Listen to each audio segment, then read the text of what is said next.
চলতি মাসের 5 তারিখের পর থেকে বিভিন্ন বিশ্ববিদ্যালয় শিক্ষার্থীরা এবং চাকরি প্রত্যাশীরা আন্দোলন করে যাচ্ছেন। কেন আন্দোলন করছেন সেই বিষয়ে নিশ্চয়ই আপনারা অবগত। গত 5 তারিখে হাইকোর্ট একটি রায় দিয়েছেন। এই রায় মূলত দিয়েছেন যে বাংলাদেশে কোটা পদ্ধতি বিদ্যমান ছিল, সেই কোটা পদ্ধতি আবারও থাকবে, এই পদ্ধতি পুনর্বহাল রেখে হাইকোর্ট রায় দিয়েছেন। এবং হাইকোর্টের রায় দেওয়ার পরে শিক্ষার্থীরা সেই রায়কে প্রত্যাখ্যান করেছেন। তারা বলেছেন যে এই রায় আসলে মেধার বিরুদ্ধে। বিশেষ করে আপনারা জানেন যে 2018 সালে এখানে কোটা সংস্কারের দাবিতে ছাত্র সমাজ ব্যাপক একটি আন্দোলন গড়ে তুলেছিলেন এবং সেই আন্দোলনের চাপে সরকার সেটা আমলে নিতে বাধ্য হয়েছিলেন।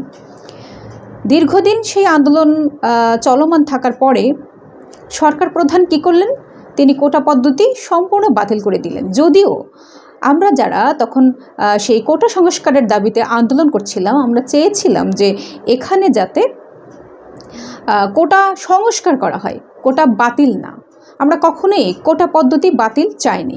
কিন্তু তখন সরকার প্রধান যেটা করলেন সেটা হচ্ছে তিনি হুট করে পুরো কোটা প্রথাই বাতিল করে দিলেন। এবং এই কোটা প্রথা বাতিল যখন করেছিলেন তখনই আমরা বলেছিলাম যে এই কোটা পদ্ধতি বাতিল মূলত সরকারের একটি ষড়যন্ত্র। সরকার ছাত্র সমাজের জীবন নিয়ে চক্রান্ত করছেন এবং সেই চক্রান্তের কারণেই তিনি কোটা সংস্কার না করে কোটা বাতিল করে দিয়েছেন। এবং এই কোটা সংস্কারের মধ্য দিয়ে যারা অ্যাকচুয়ালি এখানে কোটার যে সুবিধা সেটা পাওয়ার যোগ্য, তাদের সামনে আমাদেরকে দাঁড় করিয়ে দিলেন।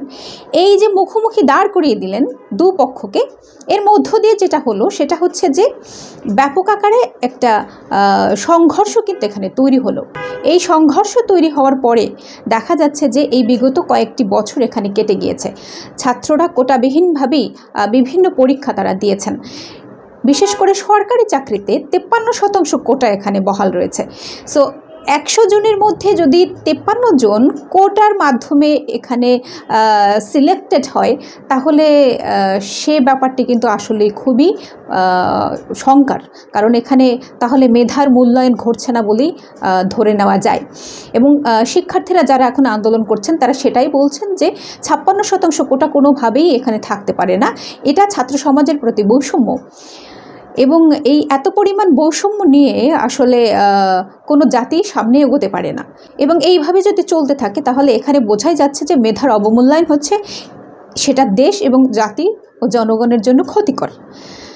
সো এনিওয়েজ, আমি বলছিলাম যে এখানে সরকার প্রধান হুট করেই কোটা প্রথা বাতিল করে দিয়েছিলেন। আমরা ছাত্র সমাজ যদিও সেই কোটা প্রথার পুরোপুরি বাতিল চাইনি।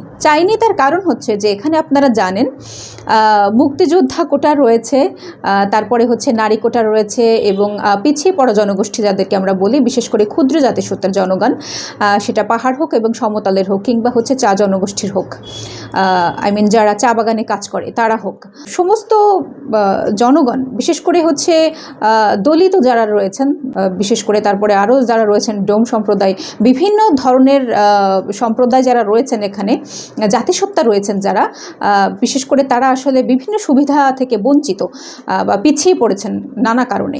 তো তাদের এখানে একটা কোটা পদ্ধতি বহাল রাখা দরকার। এবং সবথেকে জরুরি কথা হচ্ছে এখানে যারা শারীরিকভাবে কিছুটা পিছিয়ে আছেন, বিশেষ করে আমরা যাদেরকে আসলে প্রতিবন্ধী বলি, আমি জানি না প্রতিবন্ধী কথাটা বলা ঠিক কিনা, তো তাদের জন্য কিন্তু আসলে একটা কোটা এখানে রাখা দরকার। সেটা যত সামান্যই হোক না কেন সেটা রাখা দরকার। কিন্তু এই সমস্ত কিছুকে বিবেচনা না করে সরকার প্রধান যখন কোটা প্রথাটাকে পুরোপুরি বাতিল করে দিলেন, তার মানে আমি যেটা বলছিলাম যেটা পুরোপুরি একটা চক্রান্ত। এবং সেই চক্রান্তের ধারাবাহিকতায় কিন্তু আমরা এখন ফলস্বরূপ দেখতে পাচ্ছি যে হাইকোর্ট সেই কোটা যাতে আবার সম্পূর্ণরূপেই থাকে সেটার রায় দিয়েছেন। এবং এই যে রায় দিয়েছেন তার মানে 100 জনের মধ্যে 56 জনই হচ্ছে কোটার মধ্য দিয়ে এখানে পাশ করবেন। তাহলে সেটা পুরোপুরি ছাত্র সমাজের সঙ্গে একটা বৈষম্য, বিরাট আকারের বৈষম্য। ছাত্ররা বলছেন যে এই মুক্তিযুদ্ধ যারা করেছেন তাদের প্রতি অবশ্যই আমরা সম্মান দেখাই, কিংবা তারা আসলে আমাদের জাতির সূর্য সন্তান। কিন্তু কথা হচ্ছে গিয়ে যে তারা দেশ স্বাধীন করেছেন, তাই জন্য তাদেরকে বিরাট আকারের একটা কোটা দিয়ে দিতে হবে এখানে 25 থেকে 30%। এটা তো হতে পারে না। এখানে মুক্তিযোদ্ধাদেরকে আলাদাভাবে সম্মানিত করা যায়, আর যারা মুক্তিযুদ্ধ করেছিলেন তারা বেশিরভাগ এখন বেঁচেও নেই। যারা বেঁচে আছেন তাদেরকে নানানভাবে সম্মানিত করা যেতে পারে, অন্যান্য নানান সুযোগ সুবিধা তাদেরকে দেওয়া যেতে পারে, কিন্তু এই যে কোটায় তাদেরকে একটা বিরাট অংশের সুবিধা এখানে দেওয়া হবে, এটা তো আসলে হতে পারে না। এটা অন্যান্য জনগণের সঙ্গে বৈষম্য। সুতরাং এটা আসলে এই বৈষম্য আসলে কোনোভাবেই ছাত্র সমাজ মেনে নিতে চাচ্ছেন না, এবং এটা আসলে মেনে নেওয়া উচিত নয়। কাজেই তারা এই কোটা প্রথার যে বৈষম্য, এই বৈষম্যের বিরুদ্ধে আওয়াজ তুলছেন। তারা এখানে প্রায় প্রতিদিনই আন্দোলন করে যাচ্ছেন। গত দুদিন আগে ঢাকায় বিশ্ববিদ্যালয় থেকে ছাত্ররা মিছিল করেছেন, সেখানে 3 থেকে 4 হাজার ছাত্রদের সম্মিলিত একটি সমাবেশ হয়েছে, এবং সেই সমাবেশ থেকে তারা এই দাবি জানিয়েছেন যে এই কোটা প্রথার আসলে আমরা পুরোপুরি বাতিল চাই না, কোটার সংস্কার চাই, কোটা এখানে থাক, কিন্তু সেটা হচ্ছে সীমিত আকারে থাক। বিশেষ করে যারা এখানে কোটা পাওয়ার যোগ্য, যাদের জন্য আসলে কোটাটা দরকার, তাদেরকে কিছু মাত্রায় কোটা এখানে দেওয়া হোক, আমাদের কোনো আপত্তি নেই, বরং আমরা সেটা চাই। আমরা সেটা দাবিও জানাই যে তাদেরকে কোটা দেওয়া হোক, পুরোপুরি কোটা এখানে বাতিল না করা হোক, এবং পুরোপুরি কোটা এখানে বজায় না রাখা হোক। এই দুটোর আমরা কোনোটাই চাই না। কাজেই এই যে ছাত্রদের আন্দোলন, ছাত্রদের দাবি দেওয়া ইত্যাদি কিন্তু চলছে। ছাত্ররা আলটিমেটাম দিয়েছে যে 30 জুনের মধ্যে যদি এই দাবি তাদের মেনে নেওয়া না হয়, তাহলে তারা দুর্বার আন্দোলন গড়ে তুলবেন, এবং এই কোটা পদ্ধতির যে কবর, সেটা তারা রচনা করতে চান। আপনারা জানেন যে এখানে ছাত্ররা বিভিন্ন সমস্যায় জর্জরিত। ছাত্রদের জীবনমান আগের তুলনায় অনেকটা এখানে দুর্বিষহ। বিশেষ করে বিশ্ববিদ্যালয়ের শিক্ষার্থীদের হলের খাবার মান, এবং হচ্ছে যে বিশেষ করে ক্যাফেটেরিয়ার যে খাবার মান এখন তারা দিচ্ছে, সেটা আসলে কোনোভাবেই পুষ্টিকর খাবার সেভাবে তো নয়, এবং যে পরিমাণ তারা দিচ্ছেন এখন, সেটা আসলে একজন মানুষের জন্য কোনোভাবেই উপযোগী নয়। ফলে নানান ধরনের সমস্যা কিন্তু এখানে রয়েছে। এখানে লাইব্রেরি সংকট রয়েছে ঢাকা বিশ্ববিদ্যালয়ের মতো জায়গায়, আবাসন সংকট রয়েছে, এবং নানাবিধ সংকটে কিন্তু এখানে বিশ্ববিদ্যালয়ের শিক্ষার্থীরা জর্জরিত। তারা এখানে বিশ্ববিদ্যালয়ে ভর্তি হওয়ার পরে গণরুমে থাকতে বাধ্য হয়। এছাড়া ছাত্রলীগের একচ্ছত্র আধিপত্য বিস্তারকে কেন্দ্র করে যেটা ঘটে, গেস্ট রুম, অমুক নির্যাতন তমুক নির্যাতন ইত্যাদি তো আসলে চলেই। হল দখল, তারপরে হচ্ছে গিয়ে সাধারণ ছাত্রদেরকে দাসে পরিণত করে রাখা, এইগুলো তো রয়েইছে।